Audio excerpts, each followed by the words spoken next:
नमस्कार प्यारे विद्यार्थियों। आज मेरे साथ में है तिल्लाराम चौधरी फ्रॉम मिठड़ा खुर्द धौरीबन्ना बाड़मेर और आपका चयन फर्स्ट ग्रेड ज्योग्राफी में सब्जेक्ट से हुआ है। तिल्लाराम जी, आपको संकल्प परिवार की तरफ से बहुत बहुत शुभकामनाएं, बधाई इस सफलता पर। और सब विद्यार्थी ये जानना चाहते हैं कि आपने थर्ड ग्रेड सेकंड ग्रेड को छोड़ करके फर्स्ट ग्रेड को चुना है, तो आपकी सफलता की और आपकी संघर्ष की कहानी क्या रही, ये भी सब सुनना चाहेंगे। तो सबसे पहले तिल्लाराम जी, आप अपना परिचय बता दीजिए। मेरा नाम तिल्लाराम चौधरी, जाट जाति में मैं सेंवर जाति से हूँ और मेरा गांव मिठड़ा खुर्द धौरीबन्ना। हम 3 भाई हैं और 2 बहनें हैं और मेरे पिताजी एक किसान हैं, खेती करते हैं और ट्यूबवेल घर की है। उसमें हम बड़ा मैं हूँ। मैं फर्स्ट ग्रेड ज्योग्राफी से सिलेक्टेड और मेरे छोटे भाई उसका फ़िलहाल L2 इंग्लिश से जॉब कर रहा है और सेकंड ग्रेड इंग्लिश सब्जेक्ट से चयनित है। और मेरे दोनों, उससे छोटा भाई उसके बीए पास हैं और उसके बाद में उसने छोड़ दी हैं और उसकी वाइफ हैं, वे L1 से तैयारी कर रही हैं और इस भर्ती से उसका चयन नहीं हुआ, कुछ अंकों से पीछे रह किसकी? गई। सबसे छोटे वाले की वाइफ? छोटे भाई बाबूलाल अच्छा, है, बाबूलाल हाँ। की वाइफ। अच्छा अच्छा, आप दोनों की वाइफ हमारे दोनों की वाइफ हाउस वाइफ है? हाउस वाइफ हैं। अच्छा, वो तैयारी नहीं कर वह रही? तैयारी नहीं करती, हाउस वाइफ हैं अच्छा, दोनों भी। बाबूलाल का सिलेक्शन नहीं हुआ जबकि उसकी वाइफ तैयारी वाइफ कर तैयारी कर रही है और वह कुछ अंकों से पीछे रह गई है। अच्छा, तो छोटे वाले भाई को अब तैयारी करवाओ आप। छोटे वाले भाई को भी अब उस हमारे दोनों का सिलेक्शन हुआ है, उसके बाद उसके अंदर भी जज्बा तैयार हो गया। मैं भी एक BSTC करके ठीक है। L1 की ही तैयारी करूँगा। तो आपने अध्ययन कोई प्राइवेट स्कूल से किया या गवर्नमेंट से पढ़े? मैंने अभी तक प्राइवेट स्कूल से नहीं किया है, मैंने गवर्नमेंट स्कूल से ही पहले से 5वीं तक एक प्राइमरी स्कूल उससे किया। उसके बाद में मैंने मिठड़ा खुर्द से मिडिल की और मिडिल में मैं टॉप था। मिडिल में आप टॉप थे? उसके बाद में मैंने गांव की स्कूल में मिडिल तक की थी। उसके बाद में मैं 3 साल मेरी बुआ के वहाँ रहा अच्छा, और वहाँ से 9th 10th और 11th की थी। खर्चा वगैरह सब बुआ वगैरह बुआ ही देती थी। अच्छा। और परिवार बहुत ही पिछड़ा हुआ था, उसकी वजह से वहाँ रहा और उसने किया। उसके बाद में मैंने सीनियर करने के लिए मैं वापस आ गया और एक प्राइवेट स्कूल से मैंने सीनियर की। ठीक है। 2012 में मेरी सीनियर हुई। उसके बाद में मैंने सोच लिया कि अब मेरे को बढ़ना है तो मैं BSTC करूँगा तो एक थर्ड ग्रेड ही बनूंगा। हाँ। उसके बाद में कोई ऑप्शन नहीं है, एक ऑप्शन है BSTC में। एक ऑप्शन है। उसके बाद में मैंने सोचा कि BA कर लेते हैं और अभी टाइम है और आगे तैयारी करेंगे, सेकंड ग्रेड बन जाएंगे, फर्स्ट ग्रेड बन जाएंगे। तो BA हुई। BA होने के बाद में मैंने 2015 में मेरी BA हो गई। उसके बाद में मैंने B.Ed कर ली। 17 से मेरे B.Ed हुई। B.Ed होने के बाद में मैं 17 की भर्ती आई वसुंधरा राजे के काल में। उसमें मैंने L2 से SST सब्जेक्ट बन रहा था। L2 से मैंने एग्ज़ाम दिया, उसमें मेरे को 100 अंक की प्राप्त हुए थे। अच्छा। क्यों, मैं पहले सीनियर करने के बाद में 5 साल मैंने घर का काम ही किया था। अच्छा। पढ़ाई मैंने छोड़ दी एकदम और ये एक एग्ज़ाम के टाइम एग्ज़ाम ही देता था और यही था, कोई गाइडेंस वाला कोई परिवार में नहीं था। नहीं था, सही कह रहे हो। उसकी वजह से मैंने पढ़ाई छोड़ दी और भर्ती आई। भर्ती बड़ी आई और हमारे दोस्त थे, उसने भी कहा कि तिलाराम ये खेती से कुछ होता नहीं है। भर्ती कौन सी आई? फर्स्ट ग्रेड की? ना, वे थर्ड ग्रेड की 17 की भर्ती आई। हाँ, 17 उस समय दोस्त थे, एक तो वे थर्ड ग्रेड उस टाइम लग गया हाँ। और एक तो कांस्टेबल लग गया। अच्छा। तो उस बंदे ने कहा कि तिलाराम अब आपके पास कोई सहारा नहीं है और आप B.Ed कर लिए तो आप तैयारी ही करो, घर का काम में कुछ होने वाला नहीं है। ठीक है। तो मैं आया, उसमें मेरे को 17 में मेरे तो 100 अंक ही आए थे, सिलेक्शन हुआ नहीं। उसके बाद में मैंने संकल्प क्लासेस ज्वाइन की। ठीक है। 18 के बेस में मैंने सेकंड ग्रेड की तैयारी की। सेकंड ग्रेड में आपने रेगुलर तैयारी की तो सेकंड ग्रेड में मेरे को हुआ नहीं। ठीक है। उसके बाद में मैंने सोच लिया अब और कुछ नहीं है, MA चल रहा है और मैं फर्स्ट ग्रेड की तैयारी कर लूँ। ठीक है। इधर MA चल रही थी और बराबर मैंने जयपुर जा कर के एक बड़े स्टूडेंट से ठीक है। मैंने फर्स्ट ग्रेड की तैयारी करनी शुरू की। ठीक है। तो उसमें मेरे MA जब तक तैयार नहीं हुई, पिछली भर्ती मेरी निकल गई, MA मेरे की क्लियर नहीं थी।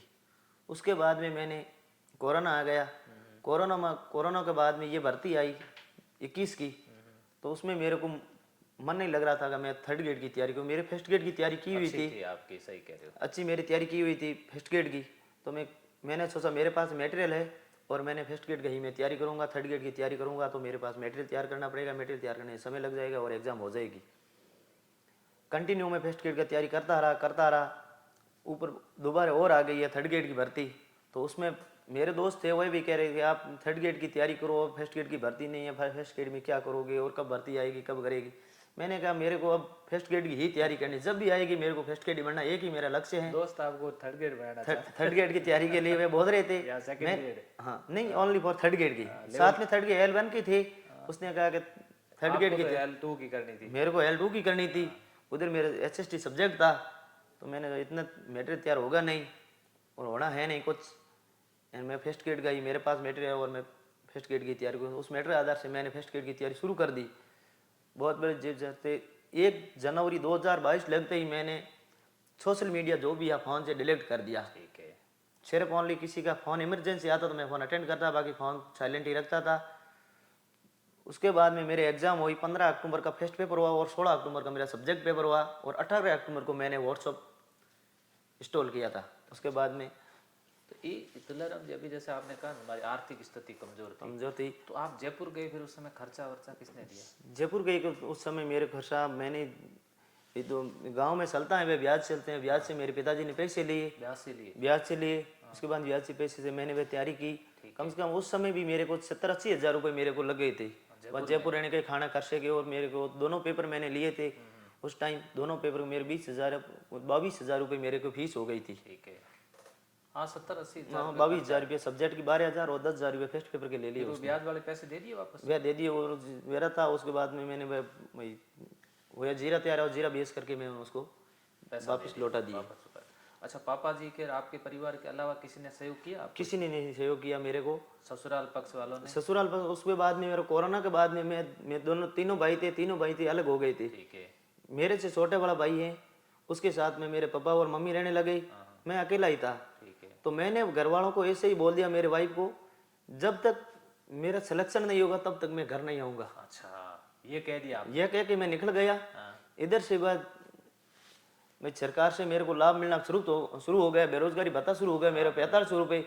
उससे मैं यहाँ खर्चा चलाना शुरू कर दिया और परिवार वालों को इतना ही बोला था जब तक मेरे को इमरजेंसी काम हो तो ही कॉल करना, बाकी मेरे को कभी भी कॉल नहीं करना।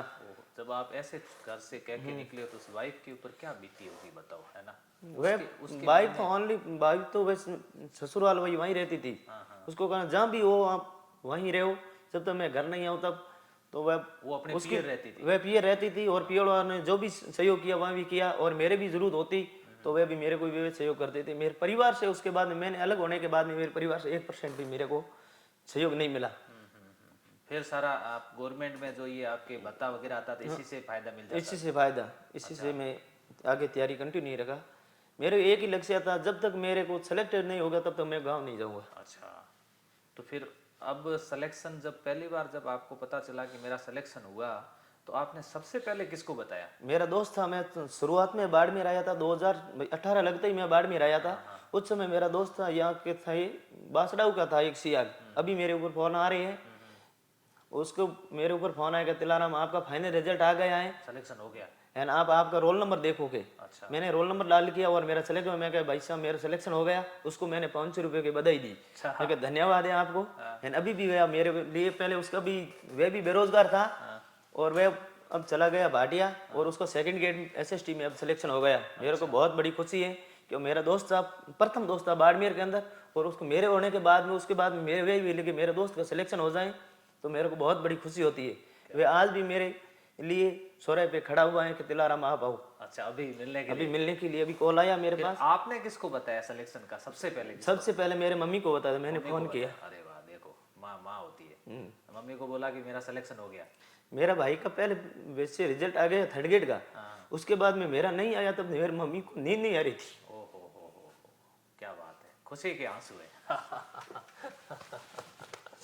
क्या बात है, बहुत बढ़िया बात है ना? ये है ना, ये आंसू खुशी के आंसू होते हैं और इस समय इंसान जब अपनी सफलता की खुशी जाया करते हैं तो भावुक हो जाते हैं। और ऐसा हमारे साथ में हुआ था हम दोनों भाइयों का एक साथ सिलेक्शन हुआ था। उस समय मम्मी की आंखों में आंसू आ गए थे। मम्मी को ऐसा लगा कि दोनों का एक साथ सिलेक्शन कैसे हो सकता है, और भला और ऐसा हमारे साथ में हुआ था। देखो ज़िंदगी कब किस मोड़ पे लेकर के आ जाती है, इसका दोस्तों कोई पता नहीं है। और आज तिल्लाराम जी फर्स्ट ग्रेड हैं, आप गजेटेड राजपत्रित अधिकारी मेरे साथ में हैं। और ये आप आगे अगर आरएस वारिस करेंगे तो परिवार को कितना बदल सकते हैं। घर से ये छोड़ कह के जाना कि अब मैं जब तक सिलेक्शन नहीं होगा तब वापस नहीं आऊँगा। अब सिलेक्शन होने के बाद सबसे पहले अपनी मम्मी को बताते हैं कि माँ मेरा सिलेक्शन हो गया और मैं फर्स्ट ग्रेड बन गया हूँ। वैसे एक तुलसी मैं आपको बात बताऊँ, जी सर। परिवार के पास में जब पैसे नहीं होते हैं तो वो सहयोग नहीं कर पाते, ये बात नहीं कर भी सही पाते है, नहीं हाँ। कर पाते। हाँ, लेकिन उसके उनकी आपकी भी भावनाएं आपके भावना साथ में साथ में थी। थी है ना। उनकी माँ जब भी कोई अगरबत्ती कर रही होती है तो आपकी दुआएं कर हाँ, रही दुआई होगी, कर है ना। वो आप हमेशा सोच रहा होगा कि मेरा बेटा कामयाब हो जाना, कि मैथ सुधारे बिजली सर्वर सुधारे पाड़, बेटो सुधारे अरे बाप न आपने तो घर सुधारे अरे नाथ। अपना सबसे बड़ी खुशी यही होती है। बहुत अच्छा लगा। आपने एक चीज़ देखो थोड़ी देर पहले मुझे और बताई थी कि जब आप तैयारी करते थे तो ऑनलाइन टेस्ट सीरीज भी देते थे। हाँ, ऑनलाइन टेस्ट सीरीज मैंने ऑनलाइन टेस्ट सीरीज में एक बात जो आपने बताई मुझे बहुत अच्छी लगी, उसमें आपने कहा था कि मैं टेस्ट सीरीज का जो पेपर आता था उसको प्रिंट करके देता प्रिंट करके मैं ऑफलाइन ही टेस्ट देता था। ऑनलाइन मैंने कभी भी टेस्ट नहीं दिया, क्यों मेरे पास मैटर नहीं रहता, दोबारा ये देखने के लिए प्रॉब्लम आ जाती है। तो उसकी वजह से मैंने जो भी पेपर दिए नहीं उसको ऑफलाइन निकाल करके पीडीएफ, मैंने पीडीएफ जितने पेपर दिए उस पेपर को मैंने क्लियर करके मैंने रख दिया पेपर। खुशी के आंसू पोंछ लीजिए बिल्कुल। मैंने जो पेपर दिए नहीं वह पेपर मैंने रख दिए थे पास में। अच्छा अच्छा, वो पेपर आप प्रिंट जैसे करवा जैसे देते। मैंने एक महीना हुआ, एक महीने जो पिछले पेपर थे और पेपर को दोबारा में और उसको पेपर को निकालते थे, यही मेरा एक शेड्यूल था। अच्छा, मतलब आप, ये बहुत अच्छा लगा मेरे को। मुझे लगा कि आने वाले समय मुझे भी ऐसा करना चाहिए कि बच्चे को टेस्ट सीरीज में साथ में पेपर दे दूं, पेपर दे दो, ताकि वो प्रिंट कर ले और प्रिंट निकाल करके उसके बाद में वह रिवीजन करना शुरू कर दे। उस बच्चे को ऐसे ही बोलना कि भाई महीना होता, मैंने पिछले जो भी एक महीने में 4 पेपर हो, 4 पेपर को भाई 1 तारीख ने आप 4 पेपर को एक बार और निकाल दे दो। ठीक है। जैसे जैसे एग्जाम नड़ी आएगी तो आप उनको जितना भी मैटर अपने भाई टेस्ट सीरीज का है वह आप क्लियर कर लेंगे। क्लियर। एक चीज और मैं आपसे पूछूं, उसमें अपनी गलतियां पूरी दूर हो जाती है। दूर हो जाती, जैसे थर्ड ग्रेड, सेकंड ग्रेड, है ना, और फर्स्ट ग्रेड, तीनों में सबसे आसान आप किसको मानते हो तैयारी की दृष्टि से? तैयारी के दृष्टि मैंने फर्स्ट ग्रेड को आसान माना और फर्स्ट ग्रेड एक ही लक्ष्य रखा और फर्स्ट ग्रेड ही करना है। मैं और हमेशा बच्चों को आपकी बात बोलता हूँ। मैंने कहा अगर आप एमए हो, यदि बीए और एमए हो और बीएड आपने कर रखी है तो आप तैयारी फर्स्ट ग्रेड, फर्स्ट ग्रेड के ही करना। जैसे जैसे अपन ऊपर बढ़ते हैं, जैसे जैसे बिल्कुल कंपटीशन कंपटीशन भी सरल हो जाता है और वहाँ भी भीड़ भी कम होती है। देख लो विद्यार्थियों, आप ये बात सुनो इनकी, ये क्या कहना चाहते हैं। आप जब ऊपर की ओर जाते हो तो कंपटीशन सरल है और विद्यार्थियों की भीड़ भी कम है, क्योंकि विद्यार्थी डाइवर्ट हो जाते हैं। डाइवर्ट हो जाते हैं। ज्योग्राफी का ज्योग्राफी जाएगा, हिस्ट्री में हिस्ट्री में जाएगी। ये अच्छा, अगर आप लेवल 2 में आ जाते तो सारे लोग वहाँ मिलते, मिलती जितने योद्धा, चाहे वो ज्योग्राफी का हो, चाहे हिस्ट्री का हो, पॉलिटिकल साइंस का, और सब उसी के अंदर होते। अच्छा, ज्योग्राफी में आपका ये जो फर्स्ट ग्रेड का सेकंड अटेम्प्ट, हाँ सेकंड अटेम्प्ट पहले में हुआ नहीं था? पहले में हुआ नहीं, पहले मेरे एमए क्लियर नहीं थी। तो इतनी जोर मैंने लगा मेरे एक ही था कि नहीं इसमें नहीं होगा तो कोई दिक्कत नहीं, मेरे पास में मैटर हो जाएगा और मैटर के बाद में मैंने अगली बदी में फाइट कर दूंगा। अच्छा, एक ही लक्ष्य अपन, जब तक अपन मंजिल पे नहीं पहुंचे तब तक अपन को लक्ष्य नहीं छोड़ना चाहिए। नहीं छोड़ना चाहिए। मेरे को प्रेम जी सर का एक ही डायलॉग फेमस था, जहाँ जहाँ आपकी डिमांड होगी वहाँ आप पहुंचोगे। तो उसके बाद में मैंने वह एक ही ठान लिया, अपनी डिमांड फर्स्ट ग्रेड को प्राप्त करना है और प्रेम जी सर का लक्ष्य पूरा करना है। क्या बात है, क्या बात, बहुत खुशी हुई। अच्छा, ईश्वर ने ये भी खुशी दे दी कि बेटा भी हो गया। हाँ बेटा भी हो गया। पहले इधर मेरा फर्स्ट ग्रेड का सिलेक्शन हुआ, उसके बाद में मेरा बेटा हो गया। पहले मेरे घर में लक्ष्मी प्राप्त हो गई, पहले लक्ष्मी आ गई, खुशी खुशी हो गई। अच्छा, पढ़ने का तरीका क्या था, याद कैसे करते थे? याद मैंने एक जैसे टॉपिक होता है ना, उस टॉपिक को मैं एक छोड़ के कंटिन्यू में 2 बार मैं उसको रिवीजन करता। ये एक पेज किया, उसके बाद में 4 पेज दोबारा उसको 4 पेज को और बया करता था। अच्छा। जितना भी मेरे को हर्ड लगता था मैं पीछे रफ कॉपी में लिख देता था। अच्छा। उसके बाद में लास्ट में वह शब्द ये क्या शब्द है उसको मैं देखता था। अच्छा, छोटे छोटे उसको कीवर्ड बनाते। हाँ कीवर्ड बना देते, छोटे छोटे शब्द बनाते। शब्द अलग अलग शब्द साँट लेते थे। ठीक है, उसको कीवर्ड को ही तैयार। ये बहुत बढ़िया बात है। ऐसा कई आरएस तैयारी करने वाले विद्यार्थी भी ऐसा करते हैं। बहुत बढ़िया बात है। तो जी मैं आप तो ये कहूँगा कि आपको समय मिले तो आप फर्स्ट आरएस का सिलेबस देख करके एक बार आरएस की भी तैयारी करो, टाइम निकाल आपको। जो अब ज्योग्राफी में आप फर्स्ट ग्रेड हो तो खूब समय मिलेगा आपको।